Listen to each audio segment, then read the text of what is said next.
มีนายจ้างคนหนึ่งกำลังจ้างลูกน้องของตนไปเฮ็ดสวน โดยที่ตกลงกับลูกจ้างว่าจะจ่ายค่าให้งานมือละ100,000 กีบนายจ้างได้จ้างคนทำอิฐเข้ามาเฮ็ดเวียกตั้งแต่8 โมงเช้าจนฮอด5 โมงแลงและผู้ที่2เข้ามาเฮ็ดเวียกตอน1 โมงฮอด5 โมง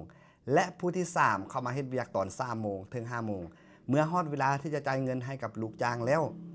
นายจ้างจึงเอิ้นลูกจ้างทั้ง3คนเพื่อมาจ่ายค่าให้งานโดยที่จ่ายจากผู้ที่3มาหาผู้ที่1นายจ้างจ่ายให้ค่าให้งานผู้ที่3จำนวน100,000 กีบและผู้ที่2คิดว่าค่อยจะได้รายกว่านั้นเนื่องจากว่าค่อยเฮ็ดเวียกตั้งแต่1 โมงเป็นต้นไปและ